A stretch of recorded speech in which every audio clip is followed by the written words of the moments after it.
deutsche Junge der Zukunft schlank und rank sein, flink wie Windhunde, zäh wie Leder und hart wie Kruppstahl.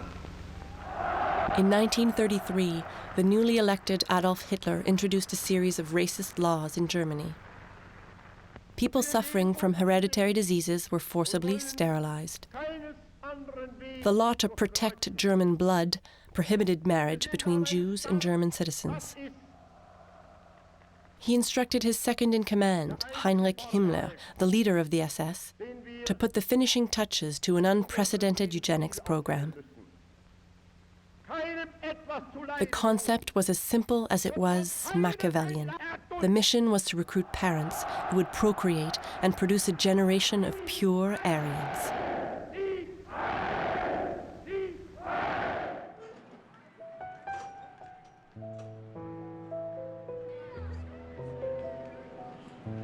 The members of the National Socialist Party were ordered to produce at least 4 children with their wives. Otherwise, their evolution in the hierarchy would be disadvantaged. They were given a second and more confidential order: to produce as many children as possible out of wedlock. Helga Kachau was the product of one of these extramarital relationships. She was born on March 23, 1941. Gezeugt wurde ich 9 Monate vorher. I was conceived 9 months earlier, on the day that Germany celebrated victory over France. Ministry officials were rewarded with special leave for the occasion. My mother went to the island of Usedom, a meeting place for the Nazi elite. That's where she met my father for the first time. He had made the trip from Berlin that day. I was an illegitimate child. I was born out of wedlock. At the time, the best thing that a woman in my mother's situation could do was to go to Lebensborn's house to give birth. Helga Kachau's mother gave birth in Steinhöring, the main birth house in the Lebensborn program. It was a place where pregnant, single women could give birth without being judged by their loved ones. Only a few women went there in the first year. The regime kept the project top secret. There wasn't any propaganda, and they didn't make any public announcements. On the contrary, the only video footage that exists is amateur. From 1938 onwards, birth houses were opened elsewhere. They were opened in annexed Austria, where the physical appearance of the women corresponded to the principles of the Ministry of Race. Brigitta Rambeck was born in a Lebensborn in Pernitz.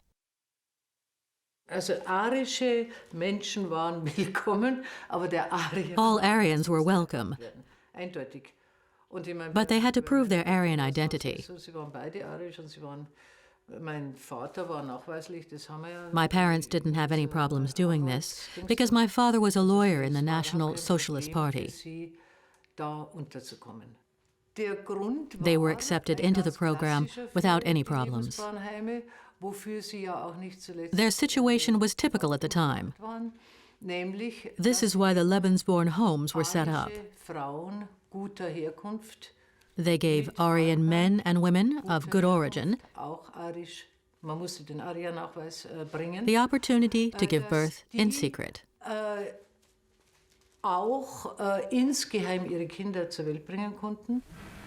Der Reichsführer SS Heinrich Himmler trifft in Den Haag ein, wo von Anton. In 1938, Heinrich Himmler declared, "The newborn children will add to the number of people fighting for Germany and take away from the other side. I intend to search for and obtain German blood from all over the world." Race was the cornerstone of the system. It was in the name of race that the Third Reich plunged Europe into war in 1939. Poland, Belgium, Holland, the German troops charged through Europe. One nation, more than any other, caught the attention of Heinrich Himmler. On the 10th of June 1940, Norway surrendered. The Reichsführer ordered the opening of 10 birth houses. Oslo and its surrounding area became a place of leave for the German soldiers. This was not a random choice. The intention was that the soldiers would come into contact with Norwegian women and procreate. Himmler wanted to create a purebred race, a pure Aryan race. Norway was the country of his dreams. The Norwegians were known to be descendants of the Vikings, and the blonde woman had typically Aryan traits. This meant that Norway was the perfect place for the Lebensborn program. Thorleif Blatt was born in a Lebensborn house in the outskirts of Oslo. According to her son, his mother had no alternative at the time. She was in a difficult situation. It wasn't easy. They were judged by people and accused as being whores for the Germans.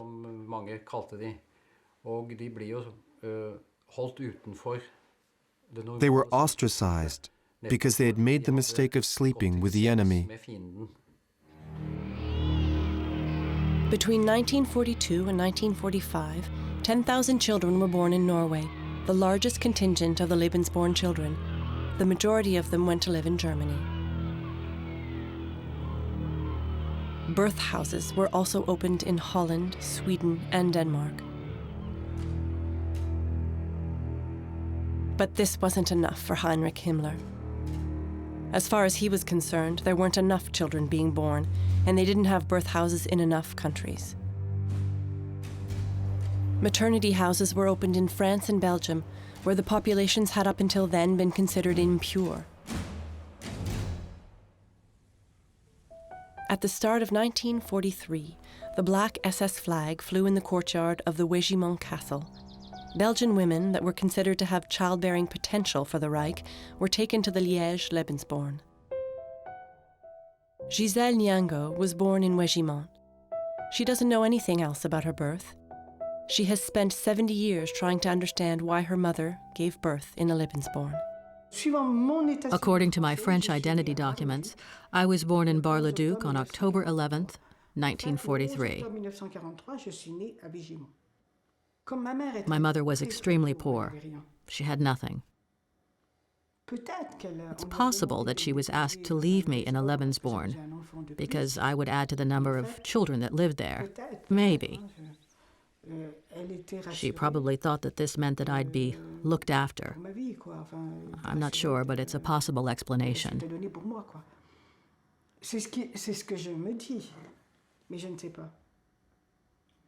It seems likely given how poor she was. When I was looking through her paperwork, I saw that she was entitled to 1 free meal a day when she was 6 months pregnant. So maybe she didn't have any other option. I don't know. Other than this, Gisèle doesn't have any other information about the mother she never knew. She will never know if her mother gave birth in Lebensborn because she wanted to provide a child for the Reich, or if she was forced to abandon her daughter due to poverty. In 1943, the whole of Europe was under strict rationing. However, the people in the Lebensborn project had everything they needed. Heinrich Himmler made sure of it. A safe haven, where the nurses wore swastikas. Gisela Heidenreich's mother was one of the program leaders. Over the years, she has given her daughter rare insights into her time there.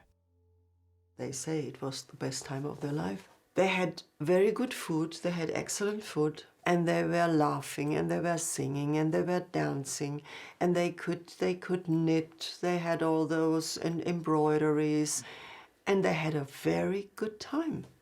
And you can imagine during wartime, many of the women, they came out of some destroyed cities and everybody was poor. And so they were for at least 3 or 4, some were even 5 to 6 months they could stay there. It was like kind of little paradises.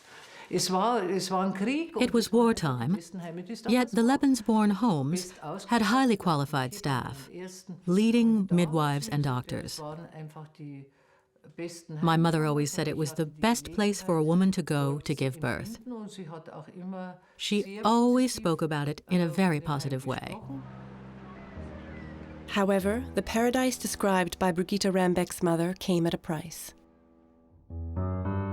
The Nazi leaders considered children that were born with a disability useless and even dangerous. They thought that they would contaminate the Aryan race. They were sent to hospitals and they were killed. Euthanasie. These were victims of euthanasie. Children had to be perfect, of course. And if there was somebody who was not okay, they were sent to special, what they say, special treatment. Special treatment was killing, yeah. And so we don't know how many were killed, because this, of course, was much more secret than anything else. The Lebensborn, a real-world matrix conceived by the Third Reich, had no need or desire for these babies. Mothers were informed of the untimely death of their babies and were given no other information. For other children, destiny had something else in store. A month after birth, they were baptized according to Nazi rites. This initiation concerned doctrine rather than religion. A ceremony was held during which children were admitted into the National Socialist regime. Also im März wurde ich dort geboren und mit... I was born in a Lebensborn in March, and a month later, on April the 20th, Adolf Hitler's birthday, at the time a national holiday, I was admitted into the SS community. The babies were presented, and SS-man in the uniform, he touched the baby with the dagger, with the SS dagger, not with like a cross. So now we accept you as a member of our society. And this meant that they really somehow took those little babies with the rituals and put them into their sinister society. Godfathers were usually named during the ceremony. I don't know much about it, but I do know people who had Göring and Goebbels for their godfathers. It was a substitute for a Christian baptism.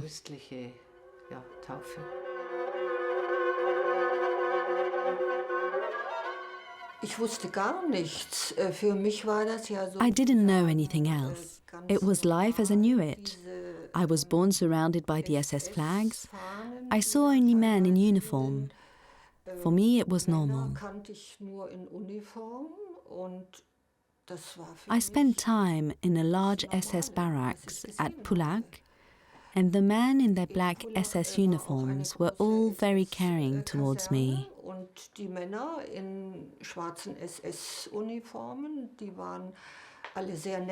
It was as if they were my kind, caring uncles. When leaving a Lebensborn birth house, mothers were faced with a final and irrevocable choice. The authorities advised the parents to leave their children with them.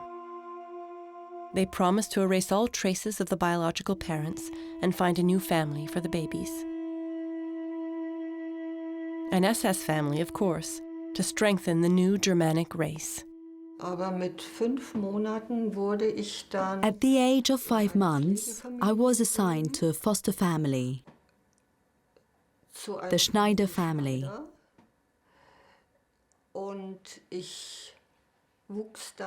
I spent my first 4 years in Pulag, in a complex designed by Martin Bormann that served as the Führer's headquarters. was ich auch alles sehr viel später erst erfahren habe. I learned this much later on, but I spent my first 4 years in the foster family's home. Einer Pflegefamilie. She brought me to Bad Tölz, to her sister who was living there. And she brought me there as a also Norwegian foster child. She did not tell that I was her real child, because her and her sister, she had 2 sons already, and she always, like they told me later, wanted a little girl, so she brought kind of little gift coming back from Norway, a little girl, poor little Norwegian foster child. The idea of abandoning a child didn't seem to pose a problem for Nazi converts such as the mothers of Helga Karchau and Gisela Heidenreich. What was it like in the occupied countries? The mothers weren't always aware of the true purpose of a Lebensborn birth house. During the occupation, almost 50,000 children were born each year following relationships with German soldiers. In April 1942, the regime set about obtaining the Germanizable children. Heinrich Himmler, the Reich Commissioner for Strengthening of German Nationhood, stated, "It is my opinion that some of these children are suitable and that the Lebensborn should take immediate action to put them in our care." A few months later, the SS authorities opened the Westwald, a Lebensborn in a forest north of Paris, in a castle that had been requisitioned by the German troops. It welcomed women who corresponded to the Nazi criteria. Erwin Grinsky was born there. He discovered this in 2009 when his mother died. My mother was a translator and worked as an interpreter for the German army. That's how she met my father. She was not aware that she'd given birth in a Lebensborn. She thought that it was a French maternity clinic.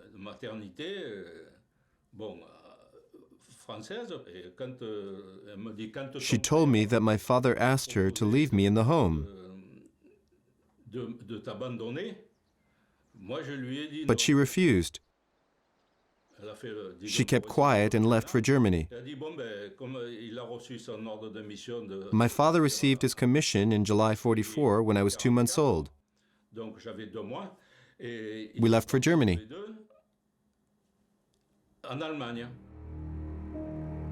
Erwin Grinsky went with his mother to Dortmund in Germany. When she got there, she discovered that the father of her child was already married. She found herself alone. This is the price that she paid for Erwin to escape Germanization. I feel more like a love child than a Lebensborn child. In 1944, the Allies started to close in. This marked a turning point in the war. The Allied troops landed in Normandy. The Lebensborn in France, Belgium, and Norway were caught up in the battles. SS troops were ordered to repatriate newborns to Munich. Gisela's mother was in charge of the repatriation.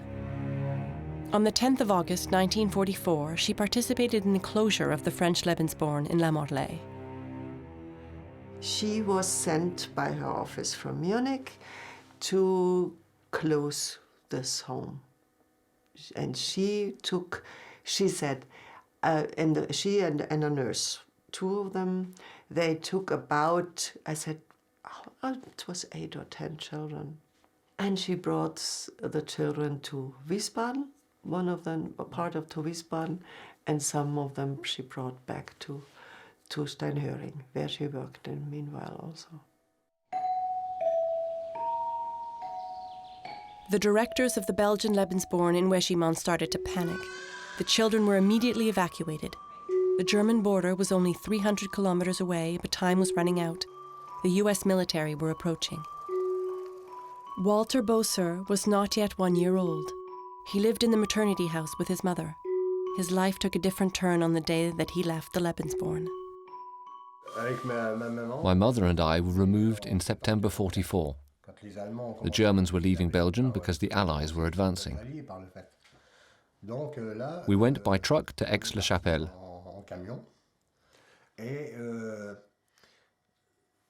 I don't know what happened to her after that. I don't know why she wasn't put in the same truck as me. The children and then the staff had been put in the truck.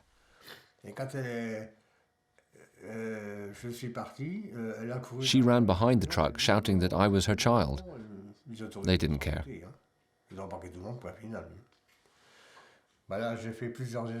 My journey happened in stages. I was taken to Aix-la-Chapelle, then to Steinhering, and then we were transported to a convent next to Dachau.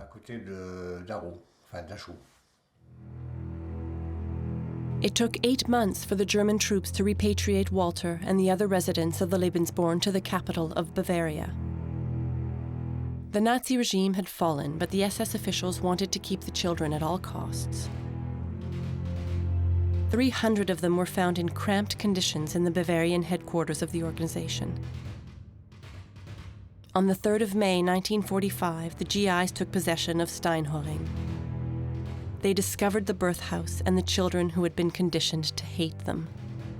Da kamen dann die Amerikaner. Und da ist mir aufgefallen, dass The Americans arrived, and that's when I realized that I considered the US as the enemy. identifizierte. Aber die Amerikaner waren sehr nett. The soldiers were very kind to the children in the home. Und haben ihnen Geschenke gebracht. Und ich fand das They bought us gifts, obszön. but I felt as if it was wrong. Einmal I was suddenly supposed to like the American soldiers. sollte. Aber als Kind I was a child and had spent the first 4 years of my life being educated in Nazi ideology. erzogen worden. It was complicated. Einmal 45 war alles ganz anders. Suddenly, Das hat in 1945, everything changed. Irritationen I was deeply troubled by the upheaval. gelöst. The fall of the last Lebensborn signaled the beginning of the end of the eugenics program that had started 10 years earlier. Germany was in ruins. A question had to be answered. What should be done with these children? They were handed over to the Red Cross and to the United Nations, and then placed in a convent alongside orphans from concentration camps. 15 of these children were French. Walter and the young Giselle were amongst them. It was run by nuns. It was a former nunnery. They set up the home for the children who came from the surrounding camps. Some Jews came, some alone and by foot, to this home. There were around 100 small children. I don't know how many exactly. We were housed in a wing of the building. Older children came here to reconstruct themselves. It is somewhat paradoxical that the teenagers who had been released from concentration camps looked after Giselle and the other young children. The journey of the residents of the Lebensborn didn't come to an end at the Indersdorf convent. In fact, it was just a beginning. The Nazis had destroyed almost all of their birth records, and the documents held by the French were very fragmented. The children were sent to all of the countries that had been allies during the war that had adoption policies in place. It was decided by language. We spoke French, we spoke German, we spoke many different languages. Even the children that had been born in occupied countries like Poland spoke the native language. That's how I ended up in France. In 1946, the leadership of the French Settlement and Family Services took these children from the United Nations. France needed them to rebuild the population. They were mostly repatriated in the east of France. Many of them were ill when they arrived. Walter Bosser had an eye injury and was hospitalized for several months. We arrived at the Commercy Hospital in the center of Meuse. We were given to the social aid services. We were put in orphanages. We were given welfare contributions. We were placed in families with wet nurses. They weren't called foster families at that time. The social aid services erased the birth records, as was standard at that time for wards of the state. In doing so, France thought that they had erased their past as Lebensborn children, children of shame. In Germany, things happened differently. The parents were identifiable. Lots of them came to take back the children that they had given to the Führer. This was when Gisela Heidenreich discovered that the family in which she lived was not her real family. She discovered this on the day that the man she believed to be her father was released from jail. One day they said, Papa is coming home. Oh, yes, I was happy too. Somebody came, a man, and the boys ran for him and said, Papa, Papa. And of course I said also, Papa, Papa. And this, I remember this scene, this is the first shock in my whole life. I still see this man refusing me and saying, what are you doing here? And to his wife, why did you bring this SS bastard in? So this was a real shock. And of course I asked, what does he mean and why is he not my father? So of course they said, you have no idea, that you can't understand and he doesn't mean it and it's not so bad. It was like, yeah, I was fallen out of my identity. I think it was the beginning of a real big crisis, and this little girl who did not no more know who I am. Gisela then found her birth mother. They had to learn to live together in a country in ruins. At the same time, children in Norway were discovering, rather cruelly, that they are not like the other children.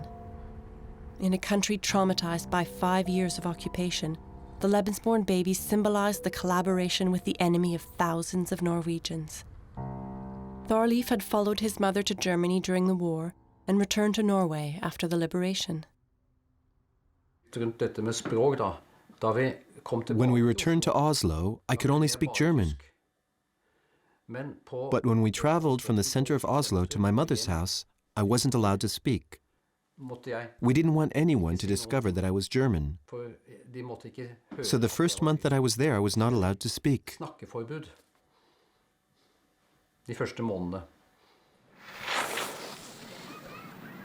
In 1954, when Thorleif Blatt was 12 years old, the story behind his birth caught up with him again.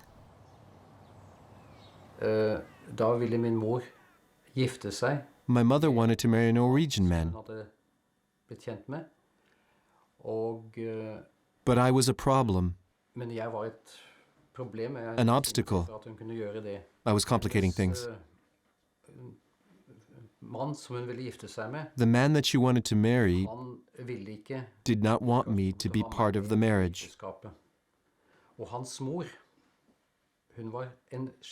His mother held a deep hatred for the Germans, and she said to him, if you marry this woman, her little kraut must not be a part of the marriage. So my existence caused a problem for my mother. She decided to put me in an orphanage. She had to explain to the orphanage, in my presence, why she wanted to abandon me.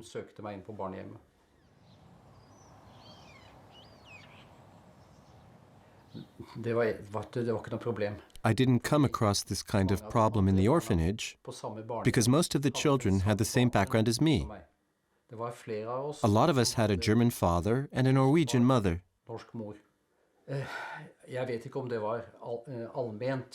I don't know if it happened everywhere, but the hatred towards the Germans remained widespread for a long time after the war.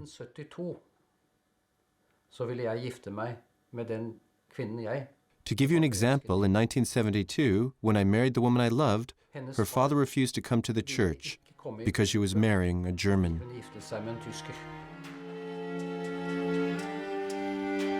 However, many of the children suffered a fate worse than Thorleif. Some of the children that lived in Norway went through hell at the end of the war, just because they were born in a Lebensborn. Paul Hansen's father was a soldier in the German army. His Norwegian mother followed his father to Germany and left her son in a Nazi children's home.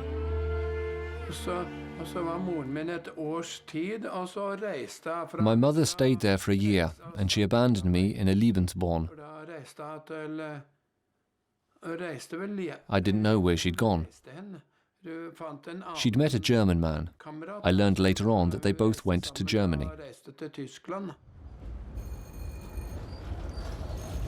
From 1945 onwards, the Oslo authorities supported Paul Hansen and thousands of other children. Some of them were placed in psychiatric hospitals. Paul Hansen was 5 years old at the time. When I arrived at the Emma Hjort Psychiatric Hospital, I found myself living with some very ill people. They would scream out at night. I asked myself, what am I going to do?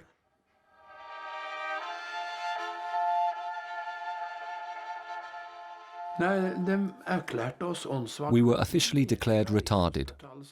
A doctor came to the National Hospital and declared each and every one of us as retarded. We were declared mentally retarded because we had been born in a Lebensborn. I can't remember what happened next. But when we went for a walk in the city centre, people would laugh at us. Hey, it's the freaks from the Institute. They called us the Emma Hjort freaks. 50 years after the war, the Norwegian Lebensborn children took the state authorities to court for discrimination.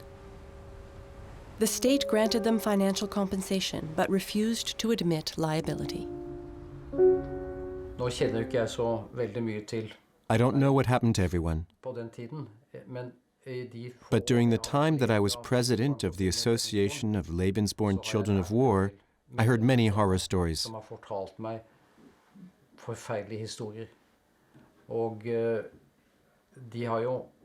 It's difficult to comprehend the extent of the abuse that took place in the orphanages and the foster homes.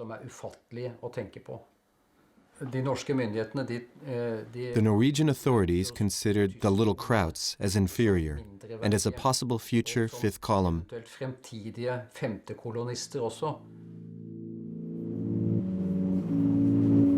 In France, no one feared the emergence of a fifth column since the children didn't know where they came from. A family in Nancy adopted Giselle Nyango when she arrived in France. She was brought up in a loving family with a caring mother, and she grew up without ever suspecting where she came from. But in 1954, 10 years after the war, she discovered her birth name by chance. I started to feel different when I was 10 years old. Other children had started to call me names, and they said that I'd been adopted. It was a difficult time for me.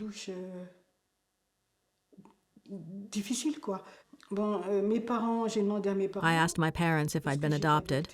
They said yes and gave me my birth file. I found out that my birth name was Magula. Then I forgot about it. I kept the file in a drawer. I looked at it from time to time to remind myself of my name, to remind me, but other than that, I hid it away. Giselle Nyango didn't say anything else about it. She lived in a happy family, and her adoption wasn't part of it. Other children were not able to bury the past. It was too much in their present. After returning from Germany, Erwin Grinsky lived with his mother in an apartment in Avignon. His mother called him Hervé for 60 years as she feared that his Lebensborn birth would be unmasked if she called him by his real name. She was ashamed of the conditions surrounding his birth. I was 16 at the time. I can remember it really well. I was applying for my identity card. My mother kept all of her documentation in a small iron chest. She took a document out of it and gave it to me. It had the name Erwin Schmidt written on it. I started to question things. Was I called Grinsky or was I called Schmidt? My mother told me that it was a secret and that nobody could find out. She tore the document up and threw it into the fire. This was the only time that I saw the name Schmidt on a birth certificate. Schmidt was the name of his father, the German soldier who took his mother to give birth in Lebensborn in 1944. Little by little, from time to time, she gave me snippets of information. She mentioned my father. But if I asked questions, she closed up immediately and changed the subject. But she always called me Hervé. She never called me Irvin. The post-war fate of the Lebensborn children varied, but they all have one thing in common. They have lived for decades in denial, in secret. Walter Boser is an exception. He fought for 30 years to have access to his social aid file. His quest began the day that he met his future wife. He wanted to know who he was. He tracked down his mother, who was still alive at the time. She lived in Belgium, where she had rebuilt her life after the war. How old were you at that time? When did I meet my mother for the first time? I was 54 years old. How did you feel?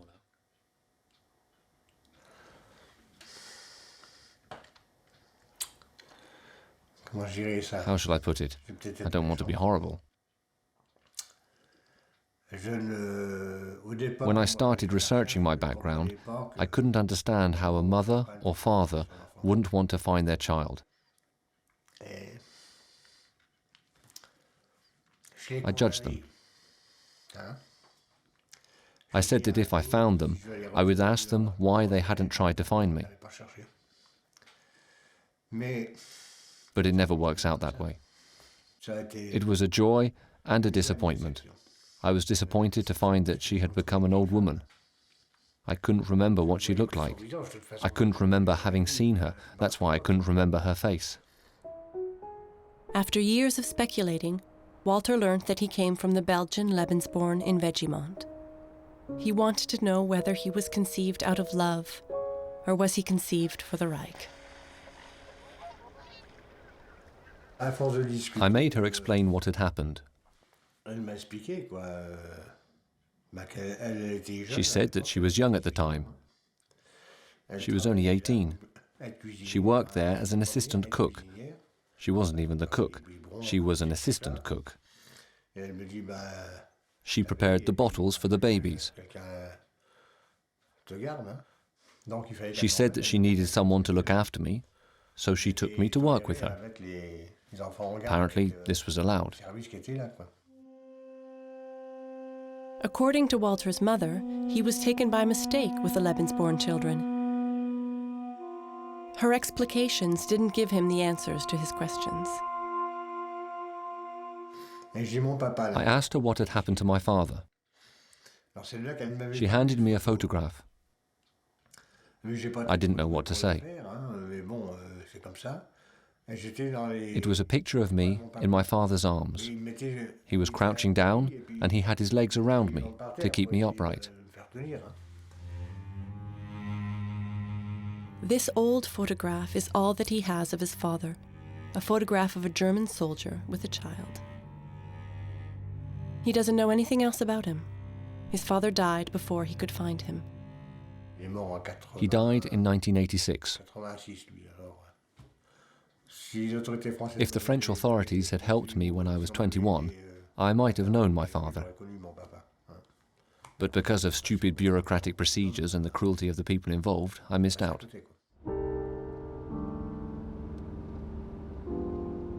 The children of the Nazi birth houses had to wait until 2008 to get the answers that they were looking for.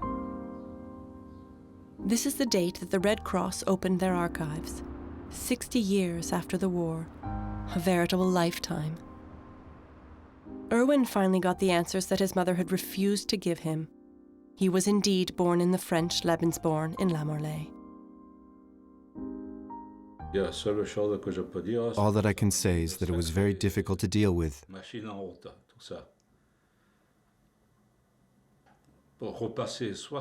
I spent 65 years of my life in the dark.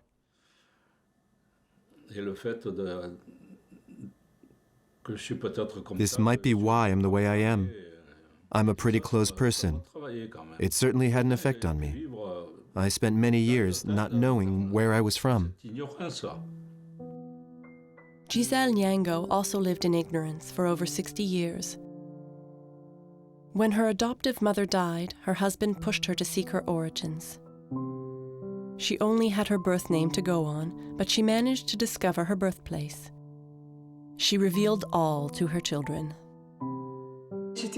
It was very difficult to talk about it. It's still very difficult even now. Why? I don't know. We're not responsible. We are the victims. But since the war, people have been prejudiced against the Lebensborn children. I was ashamed. It was difficult to learn that I was part of the project. It was difficult to accept. She discovered that she had a brother living in Belgium. It's thanks to him that she found out more about her biological parents.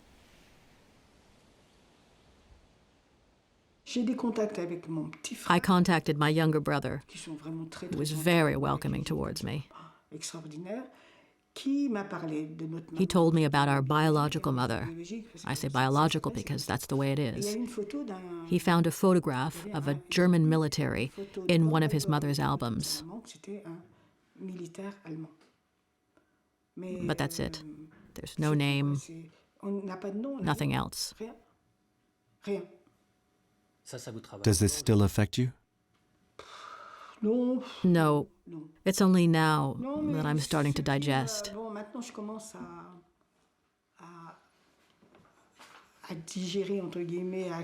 Or should I say accept my birth,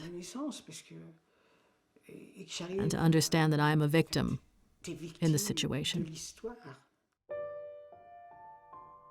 Half a century after the war, the children, now adults, are left with more questions than they have answers. They still feel the pain and the resentment. Who were these men, their fathers, without whom their background would have been so different? Were they just soldiers, or were they part of the SS?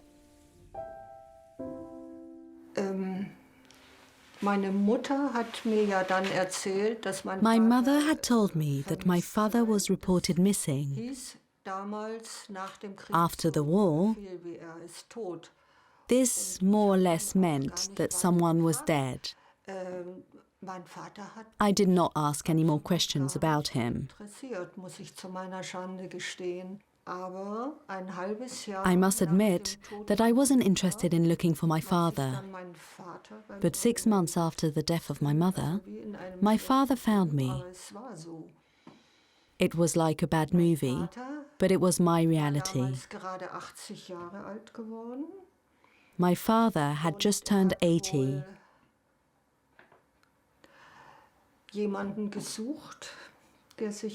He obviously wanted someone to take care of him, and he had remembered that he'd had a daughter. Helga Karau discovered that her father was a high-ranking member of the SS who had been well aware of the purpose of the Lebensborn and who would have known exactly what had happened to his daughter when she left the birth house. I love my parents, and I have never wanted to take them to trial. Is this the cross that I bear? Yes. Even today it is difficult. Children with the same background as me will carry the weight of the legacy of National Socialism forever. The residents of the Lebensborn were the orphans of history. They had never been recognized as victims of war. From the 10th of October 1947 to the 10th of March 1948, the 4 SS organizations that led the purification of the race program were investigated as part of the Nuremberg trials. The leaders of the Lebensborn program were in the dock. Colonel Max Solman, program director. By his side, Inge Vermetz, his assistant, and Gregor Ebner, the organization's medical officer. They were acquitted of charges of war crimes and crimes against humanity and were only charged with being members of the SS. Gisela Heidenreich's mother spent 11 months imprisoned in Nuremberg. She was a key witness in the trial. Nobody ever could, in those times, prove their crimes, and there were a lot of crimes. It was a criminal institution, definitely it was. But all the time, she always said, I only did something very good. We only helped foster childs, and we owned children, and we only helped parents who couldn't get own children, and I would do this today again. This was a sentence I heard very often from her. And also the sentence, do you think that we would have come free in Nuremberg? And the Americans themselves said this was a model of a very excellent social institution. She kept repeating this sentence. Even Americans said it was a model of a social institution. They were found not guilty in the eyes of history, and the 22,000 Lebensborn children have fallen into oblivion. All that remains is the shame that drives most of them to hide their past, even 70 years later. They are connected by their inner demons and their questions that remain unanswered. The Lebensborn children still carry this pain with them.